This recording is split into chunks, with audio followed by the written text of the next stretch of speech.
Let me take point.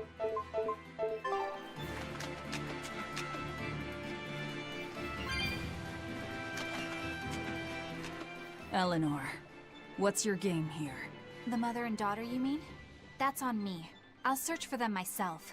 I don't care about that. Well, what then? Why are you actively helping us decipher the book, when we're using it to thwart the Abbey's plans? You think I might be deliberately misleading you? Laying a trap of some sort for you all? Are you? I think you're a lot of things, Demon. But foolish is not one of them. I want to know the truth. I want to know what Lord Artorias is trying to accomplish. And there's something happening in the world right now. I want to know what it is. Unfortunately, little old Eleanor has never been deemed trustworthy enough to be given such information. So, my only option is to find out for myself. You've got the soul searching down at least. The Abbey and your band of rogues follow two different paths. But something tells me either will lead me to the same destination. And so you don't see any need to lie to us? Exactly. And what'll you do if those truths don't line up cleanly with what you believe? I'm not sure yet. As honest an answer as any. Either way, it looks like you'll be working with us for the near future. Yes, for now. Hey, could I ask you something? What is it? About the Therians. I've heard you call yourself a Therian before. Is there any particular insight you have about them? No, none. Artorias said I was one, that's all. And that doesn't bother you? Does it bother you? Nope, not at all. If you're not worried, then neither am I. I'm surrounded by freaks. But was that truly the reason Ceres chose me?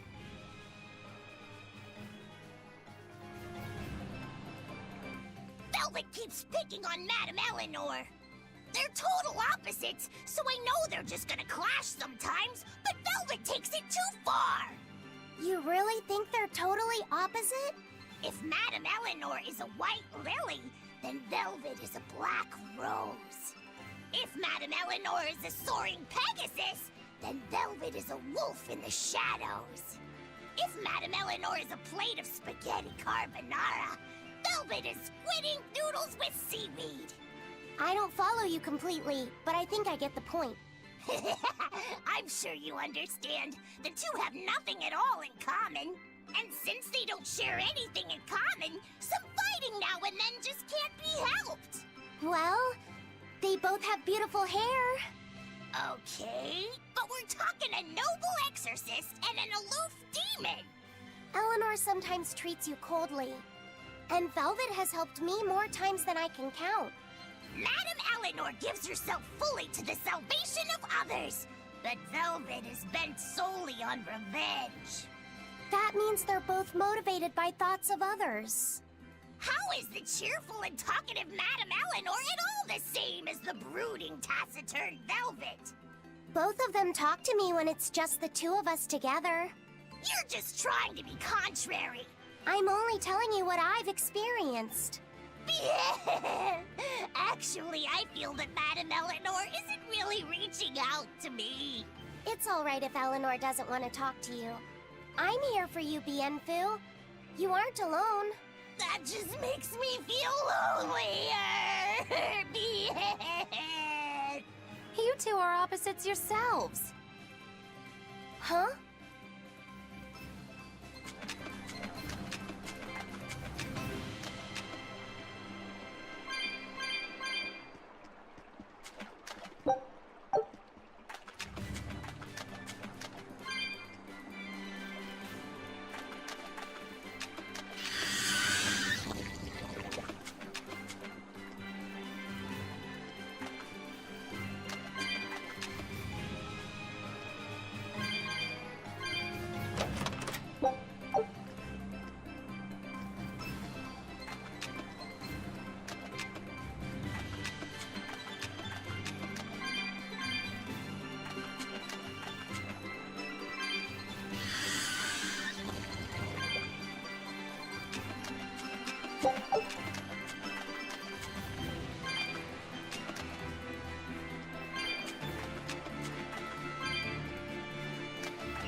I'll stop you! Better watch it! Crash through! Crash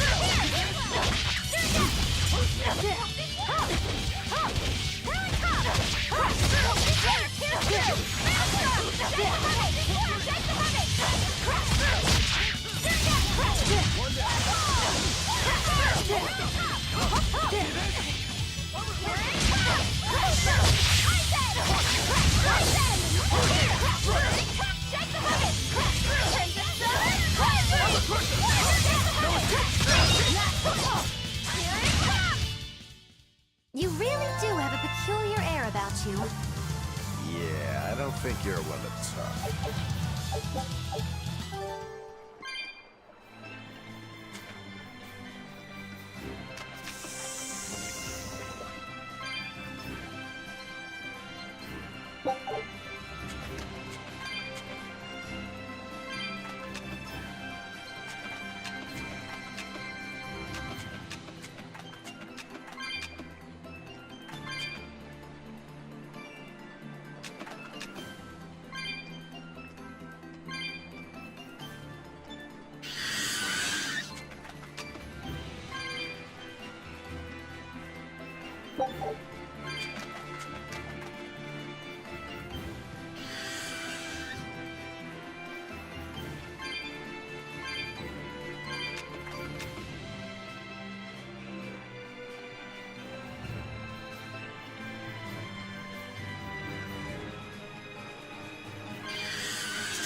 This rocky shore just keeps going.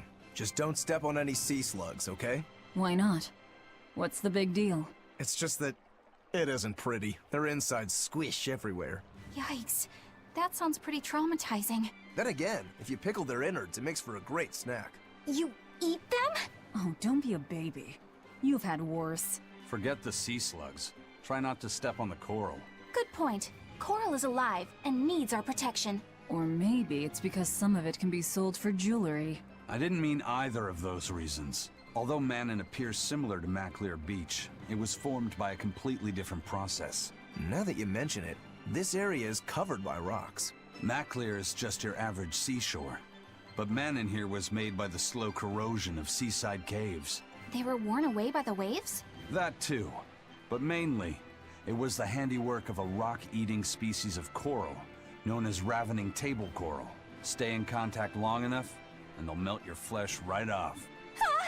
Ah, so that's why it tingles every time I touch the coral. Why didn't you warn us earlier?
Laffy said, have you been taking care of that rhino stag roast like a good boy? Of course. I make sure to feed it every night before I go to sleep, since it's nocturnal. How long are you going to keep on calling it a rhino stag roast? I don't know. It's a new kind of beetle, so it's gonna be hard to tell if it's really a rhino or a stag. You're asking a lot of questions. Bienfu, do you like bugs? Duh! I love rhinoceros and stag beetles both! What guy doesn't find them fascinating? Right? So which kind of beetle do you think it is? Rhino or stag? Oh, that's a tough question. But guess what? Miss Mogulu taught me a surefire way to tell. I didn't know there was a way to tell. Yeah, but if I do it, you gotta name it after me, alright? Come on! What guy doesn't wish he had a cool bug named after himself, right? And besides, Miss Mogulu told me that this technique is so good that it's only fair to have a bug named after you in return. So what do you say, man to man? Come on, let's live the dream! Oh, all right. How can I say no to that? Besides, we all did work together to capture it anyway. Yay! Thanks, Laffy-Set. All right, show me the bug, and I'll tell you what it is. Miss Mogulu says you need to open up its outer wings and get a good whiff of the thin underwings. I'm pretty sure I remember rhinoceros and stag beetles smelling really nasty under their wings. Is it really that bad? Why not find out for yourself? No thanks. I think I'll pass. Maybe you shouldn't do this after all, Bienfu. You probably just want to hog the name all to yourself. Well, too bad. A real man never goes back on his word. If it packs a mean punch, then it's a rhinoceros beetle. And if it smells really zesty, then it's a stag beetle. I don't know about this. Just let him do it, Laffy-Set. He's already volunteered. I can do this. Just you watch.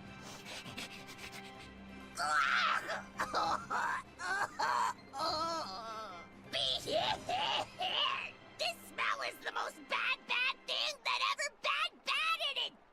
Whoa! He fainted with his eyes still open! Hey! Wake up! Wake up, Bienfu! Miss Mogulu, as soon as I smelled it, my nose literally exploded. He looks like he's having a bad dream.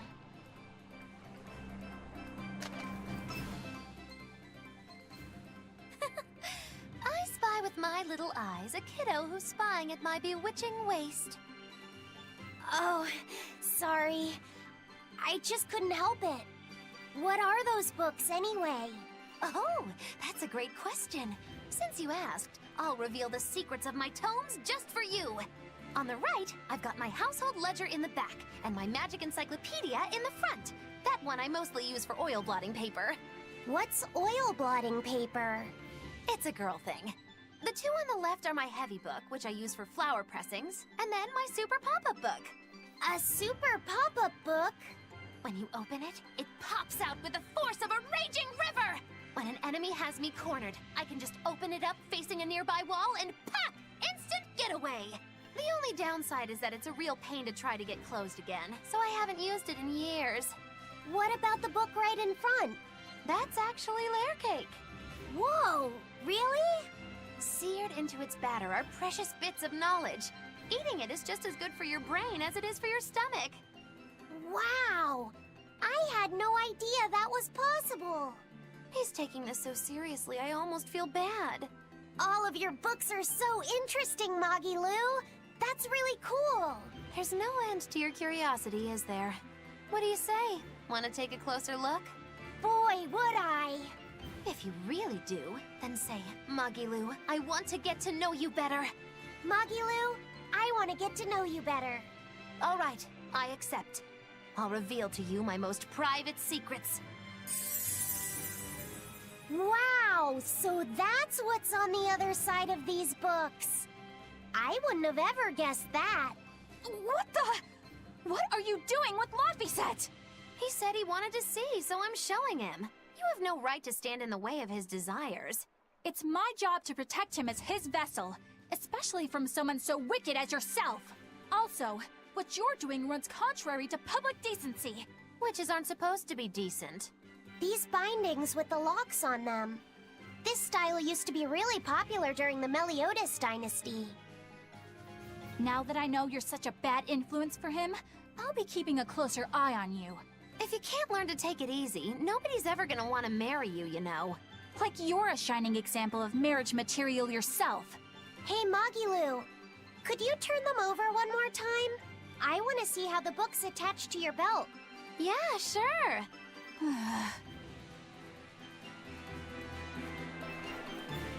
Hey, Magilu. I was wondering about that book you have on your waist. The one you called your heavy book, for flower pressings. Your curiosity truly knows no bounds, does it, kiddo? Okay, nobody else knows this, but since you're so interested, I'd hate to leave you hanging. My heavy book, the one I use for flower pressings, is none other than a collection of Bienfu's poetry. Bienfu likes to write poems? Yep. You'd never guess it, but he's actually just about the best Moloch poet around. Some people even call him the Great Norman Poet. Here, I'll read you my favorite one. If there is something unimportant happening to the east, I'm made to go there and back. If there is something unimportant happening to the west, I'm made to go there and back. I can never rest nor be at peace. Every day my life is a living hell. That's heavy stuff. Isn't it? That's what makes it so good for pressing flowers. It's so wonderfully, oppressively heavy. Magilu, your face has gone all sinister looking.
We will need to be extremely wary.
That was a considerably powerful enemy.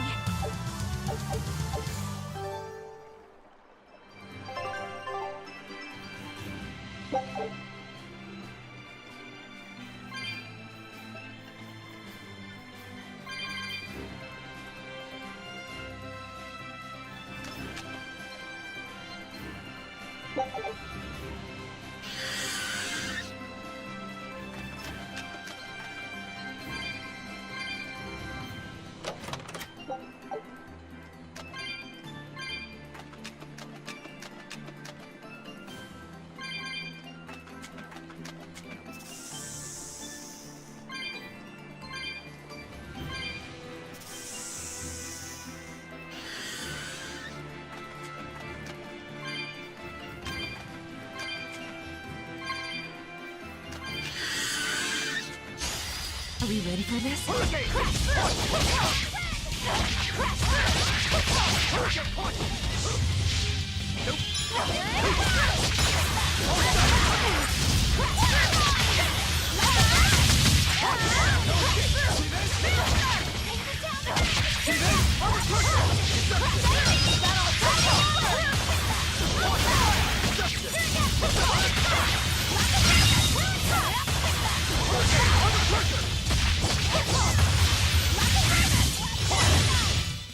Well, that about does it.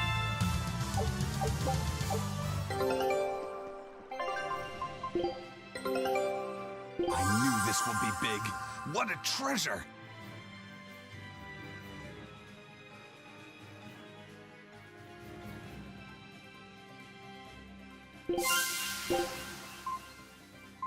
Scout ship setting sail. She's so pretty.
How about it, Laphicet? Picking up on anything? Yeah, in the direction of the temple. The feeling's getting stronger now.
What's this? A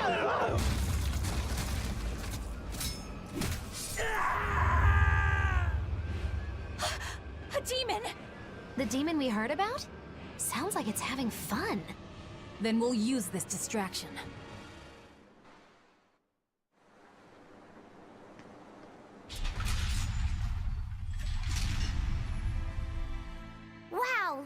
outside.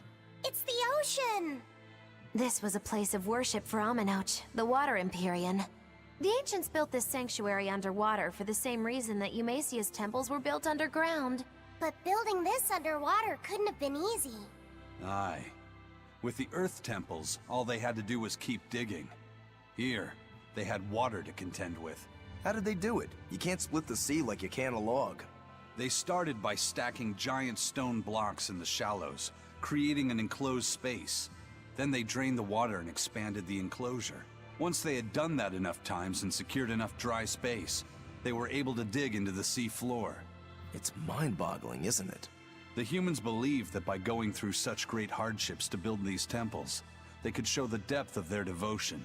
Additionally, current research suggests the site of this temple once sat on the seacoast. What? Are you saying I'm wrong? No, I'm only reporting what I've read in academic journals. How would coastal ruins sink into the ocean? When the Empyreans began their slumber, the land shifted, and this temple was swallowed by the sea. Scholars were able to prove that the sand and the heavy stones formed an airtight seal around the structure. Later, people carved an undersea tunnel to connect to the temple, bringing it to its current state. Now that you mention it, I think I read that book too.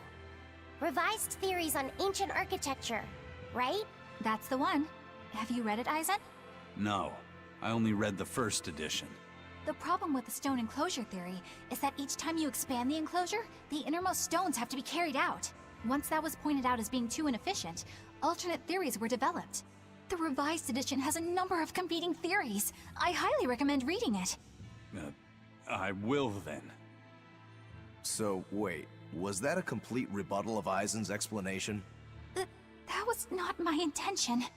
It's okay. Archaeology is a continuous process of asking new questions and making new discoveries. Prevailing theories change all the time. What's it matter anyway? Let's just get going.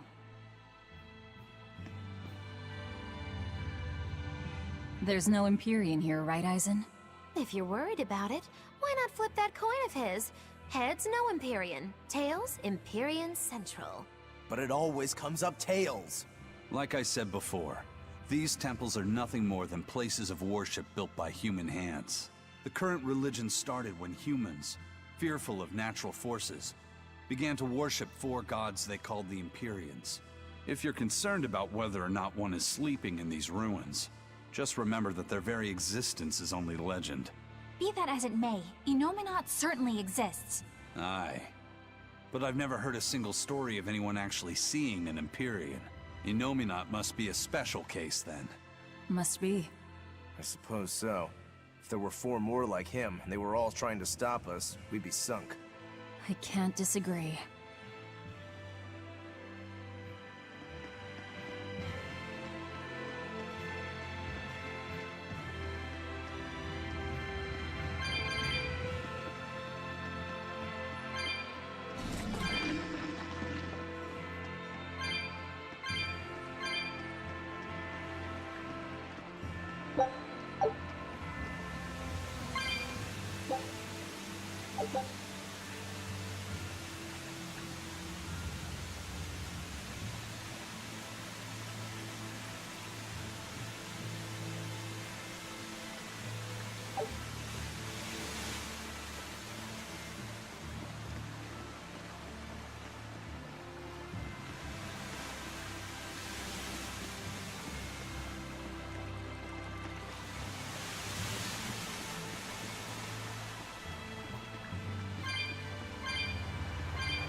Are we ready for this?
I'll finish this! How's that? Water mine! That was tougher than I would have liked.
What's this?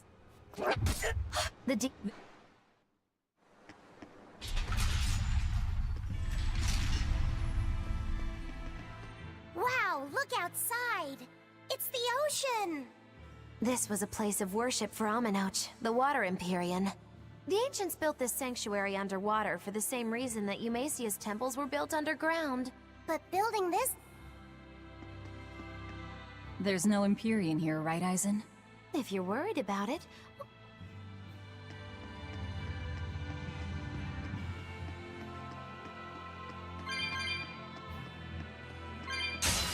Woo! It's a biggie!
Your style is really unique.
Well, it wiped out the security for us, but...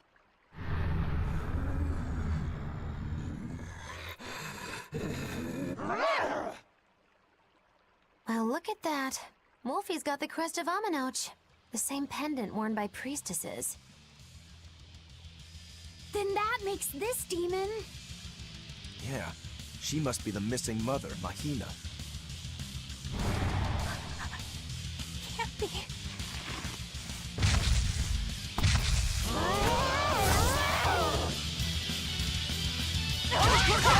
Don't just stand there. It's gonna eat you.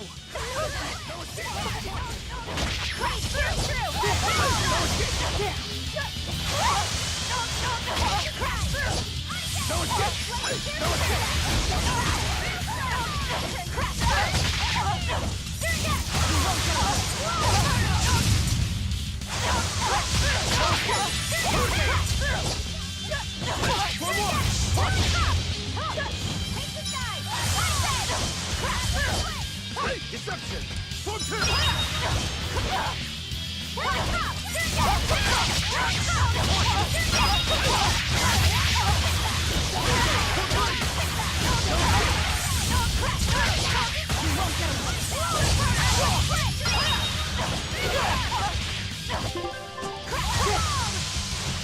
No escape! Deception!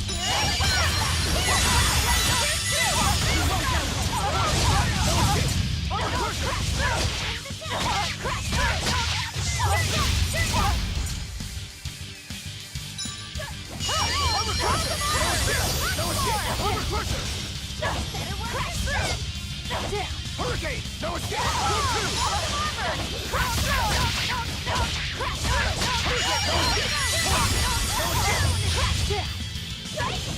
No escape!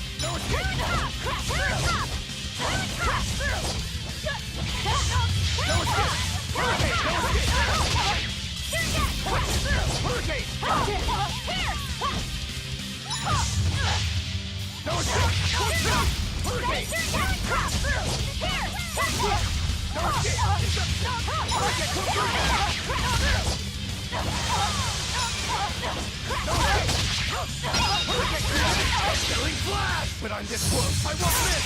Form 0! Thunder!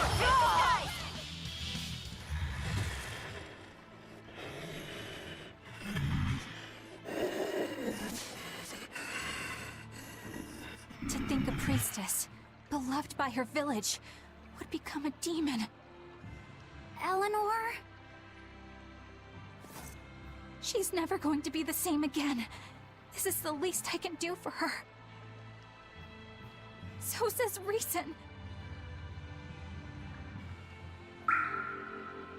Huh? That feeling!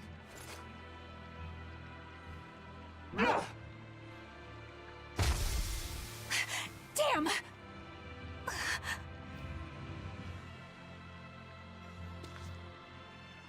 Let the demon be. We don't need it.